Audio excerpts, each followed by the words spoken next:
Hi friends, Jen here with Serenity Hill Farmstead. This is Luna. She's my shadow today. Today I am getting ready to start seeds. I'm getting ready to separate everything out and what I need to start now, what I'm going to direct sow, and what can wait a little bit yet. But I am getting sidetracked because all I can think about is the beautiful flowering herbs that I'm going to plant this year. And I want to plant a lot of different flowers, and I'm still actually in the process of picking out the ones that I really want. Things like zinnias, of course, I've got those, but I want to plant some things that I have not planted yet, ever, because I've never really made flowers a priority. We've lived on our backyard homestead for 15 years, and now we're moving somewhere where we're going to have space to do whatever we want. And I want to incorporate an entire row of just flowers. And I want to do that right. I feel like it's a lot of pressure to figure out what kind of flowers that I want to plant. But that has nothing to do with the herbs. Flowering herbs are different. Flowering herbs all have purpose. It's not just for the beauty, it's also for the purpose of them. So I'm going to share with you the seeds that I have picked, and the ones that will already be out there that I'm super excited about, that we're going to have planting this year. So let's get into it. All right, so the first one we're going to talk about is butterfly pea flower. So you guys know I love strictly medicinal seeds, but sometimes they don't have some things. So this one is one that I have never seen them carry. I haven't gone back and looked in a while, but butterfly pea flower is one that I absolutely love. It has a lot of great properties for women's health, and it is absolutely delicious, and it's really fun just to make a tea with, because this is the one that you've probably seen all over social media, that you can add an acid to it like lemon juice and it turns pink. So it's just a fun little kind of like science experiment, I guess, that I could do with the kids. But it's just kind of a fun drink, and it tastes really nice too. It's really nice added with lemon balm. It's a really, really good addition to that. Doing butterfly pea flower and lemon balm is really tasty. Add some Tulsi to it too. Add Tulsi to everything. But that's a really, really tasty one. So butterfly pea flower is on my list. And I have dreams of making it a nice, pretty trellis out of whatever wood that I can find. You're going to hear kids in the background because I've been filming all day, and they have been very nice and cooperative.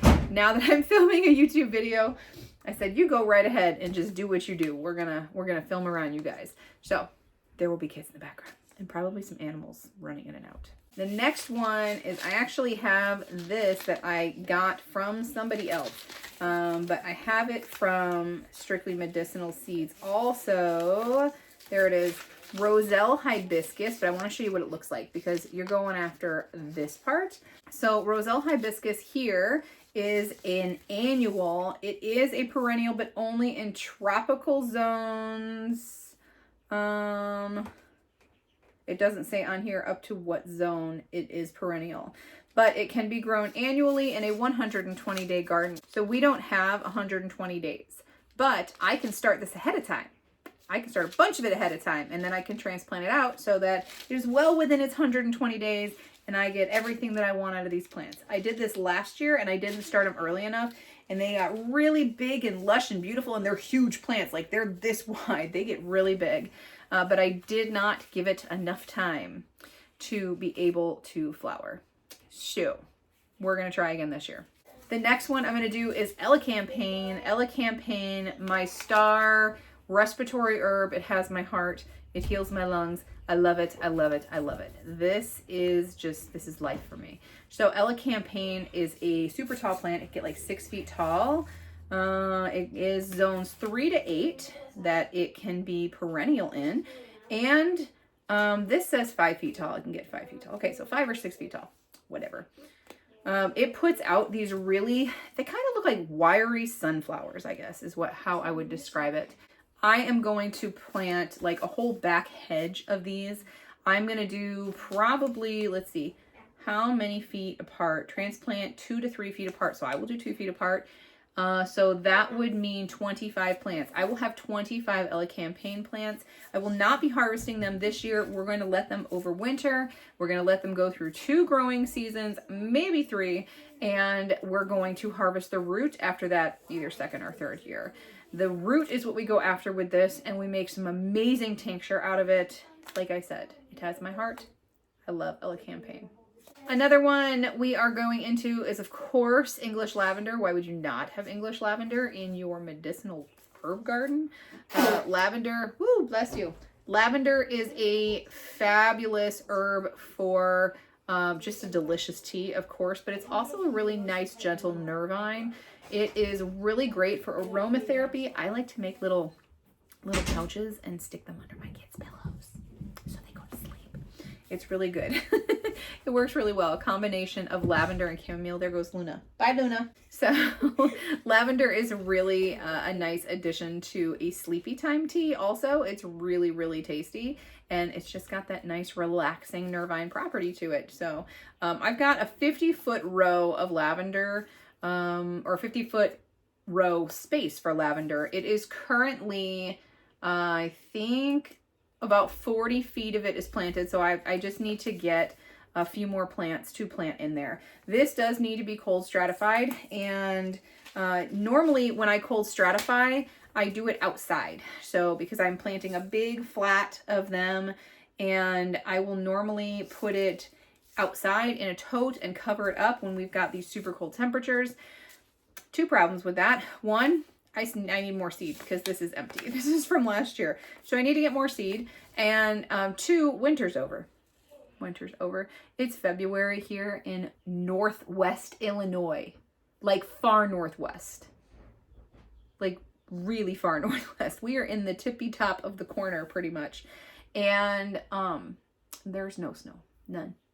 I'm looking at green grass. Things are growing. This is not normal. So I cannot cold stratify outside. So I'm gonna cold stratify in the refrigerator. If you guys want to see how that is done, I'm going to put a link down below for you to check that out. The next one I'm going to do is marshmallow. So marshmallow is a fabulous herb for 2 things. One would be your gut, and the other one would be your lungs. So the properties are the same throughout the entire plant. However, they're pretty concentrated in the roots for the stuff that basically helps to calm and regulate the mucous membranes in the gut. That is mucilage. So the mucilage, like I said, present throughout the entire plant, but super awesome and concentrated in the root. So that's not something that you want to make as a hot tea, so it's like a standard infusion, because it kind of makes a gooey tea. It kind of tastes like partially thickened jello. It's not good. But you can do it as a cold infusion, which is ideal. Now, you can do it as a tincture. I mean, you can do whatever you want, but there's not a whole lot of good reasons to make it as a tincture, I suppose, because mucilage, anything that has mucilage in it, doesn't transfer well into tincture. It just doesn't tincture well. It doesn't mesh well with alcohol. So making this as a cold infusion is really best. Now, the aerial parts though, so the flower, the leaves, the stems, you can make in a standard infusion, and you don't have that mucilage kind of texture to it. So this one is really, really good. But this is really good for helping to regulate all mucous membranes and kind of soothe irritation in the respiratory tract and in the digestive tract. My next one is another wonderful respiratory herb, and that is mullein. Oh, and hyssop. We're going to add hyssop to this too, but I didn't pull the seeds out of the box, so we're just going to pretend we have hyssop here too. So mullein is the next one. Mullein I'm counting as a flowering herb because in the 2nd year, it puts up this stalk. So mullein's a biennial herb, which means that basically after 2 years, the life cycle's over, and then the seeds that it has broadcasted will start new cycles for new plants. So in the 2nd year, how that happens is it puts up this big, huge, tall stalk that can get super, super tall, and the flowers are beautiful. It's this tall stem of yellow, bright yellow, very, very pretty flowers. They're so pretty. It's one of my favorite flowers. The flowers are really very good for making an ear oil, specifically for ear infection and ear pain.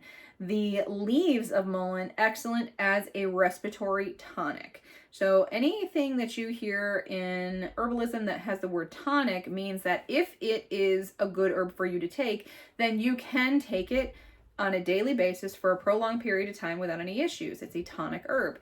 It is really good for helping to build up the lungs. It's really good to take if you have any kind of underlying respiratory condition, if you don't have any contraindications for it. If you have had a pneumonia or bronchitis, or if you've had COVID or the flu, it's really good for just kind of helping to promote healing in the lungs and get you back to 100% there. So mullein is something that we stock up on mullein. And then hyssop, like I said, pretend this is hyssop. Hyssop is a wonderful expectorant. It has a really nice flavor too. It is not too strong. It's got a very light flavor, and it puts out these really delicate, dainty purple flowers when it flowers. It's really pretty. When you're growing hyssop, though, you need to be aware that it goes places. It is in the mint family, and it will go. I have had it go here in the backyard homestead underneath the sidewalk and shoot up on the other side. So hyssop does do that thing like oregano does and like peppermint will do, because it's in the mint family, and it will spread to wherever it feels like living. Okay, I have two more for you. One is blue vervain. I have high hopes for blue vervain. However, I planted blue vervain one year and it did not germinate anywhere. And then later on, I found it like way over, like 50 yards away from where it was supposed to be. And it grew very happily there in an empty raised bed that my son built like, I don't know, 7 years ago for us, that had nothing in it. There was not even soil in it. It was just empty. It was just kind of sitting there. And it grew in there. Now, there was no bottom to it. So, I mean, it did have the earth to grow into, but there was nothing in it. And it still grew fabulously. And I have heard that blue vervain will do that. That you can plant blue vervain where you want, but that doesn't necessarily mean that's where it's going to go. So, blue vervain will do what it wants to do. But I do want to plant it this year. I have some ideas.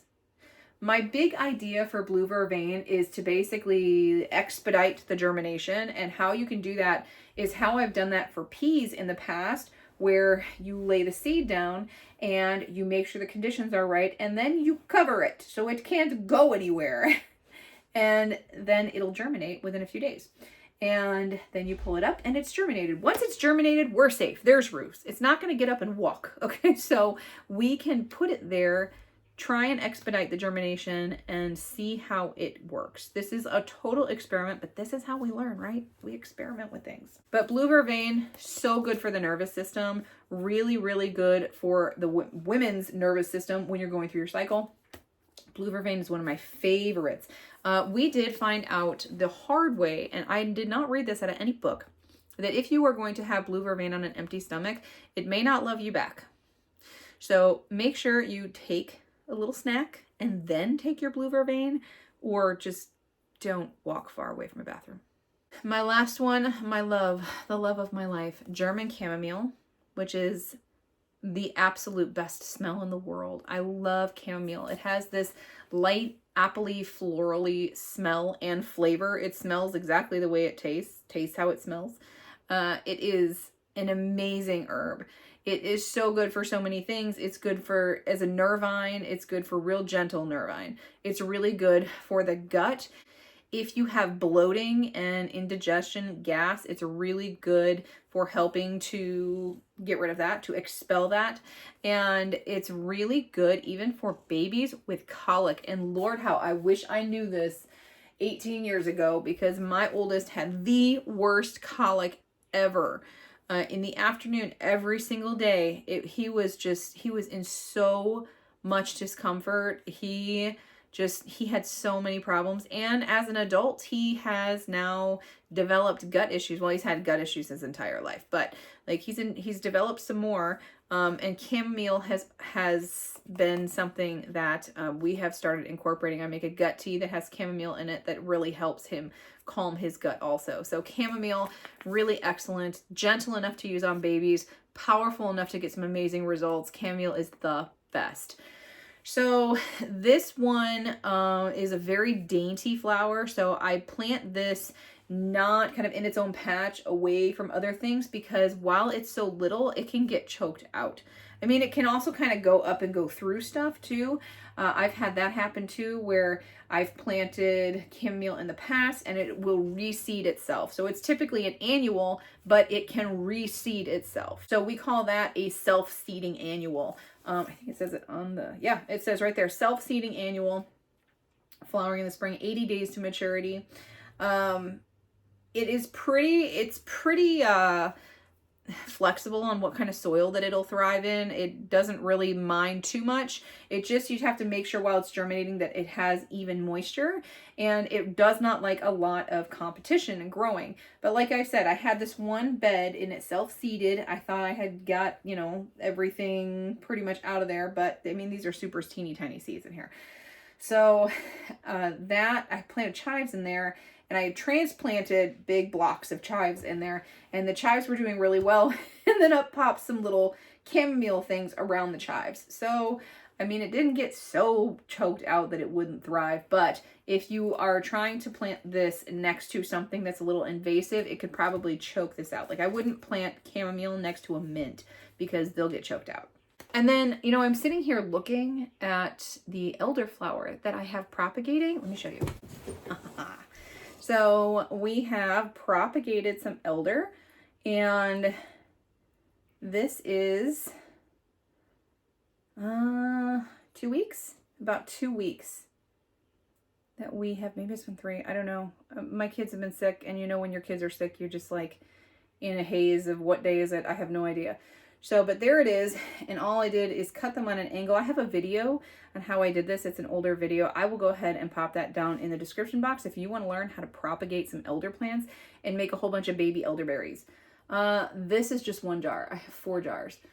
1, 2, 3, 4, 5, 6, 7, 8, 9, 10, 11, 12, 13, 14, 15, 16. I will have 16 new elder plants from these. Some of them are bigger. This is actually the smallest of them.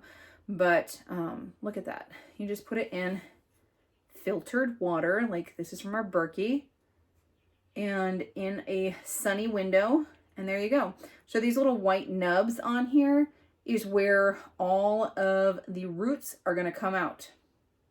So see how up here the nubs, let's see if we can get closer. Okay.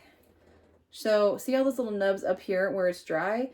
Now, they're not white, but down here they are white because roots are starting to grow. Yes. So it'll start leafing first, and then it'll produce the roots. And when the roots get pretty nice and strong in there, then I will transplant this to soil, and I'll make sure it's still thriving and growing and good, and making sure I have a good solid start. And then I will transplant them when it is significantly warmer outside. This is not something we're jumping into. This is something that is going to take a longer period of time. Like, you got to give this like 10 weeks or so. So we will have elderflower also. Now, we're not expecting a whole lot, if any, this year.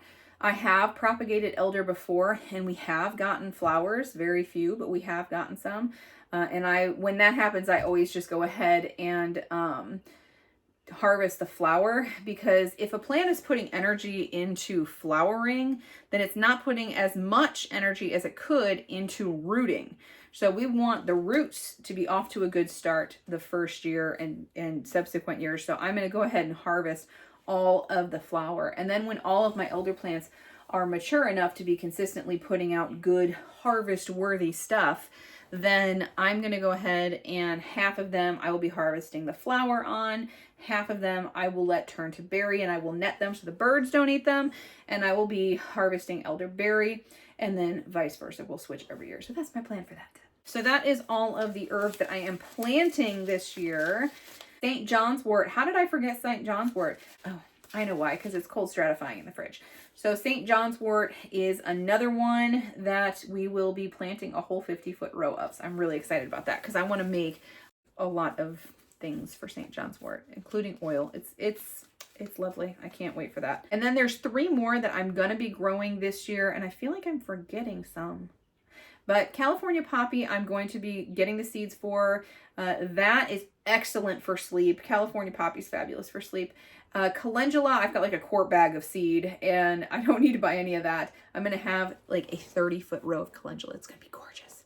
And then cornflower. Cornflower is a fabulous herb to help protect the heart. It can help reduce blood pressure. There's a lot of good antioxidant properties in it. It's a great herb. So we're going to have some beautiful rows of flowers. Oh, echinacea. Echinacea is the other one, which is also cold stratifying right now. See, if it's not in front of me, I can't remember it. So we'll have echinacea too, and we're going to start a good bed of that inside the fenced herb garden. So that's going to be so pretty. I can't wait to see it all. Like, I can see it in my head. I cannot wait until I see it in person. So June, July, that's when it's just going to all come together and be absolutely gorgeous. I can't wait to see it. So if you are planting flowering herbs this year, I would love to hear what you are planting, what you are looking for the best, and what kind of herbal preparations you are looking forward to using them in. So let me know down in the comments below. Thanks for hanging out with me today, and we'll see you in the next video. Bye.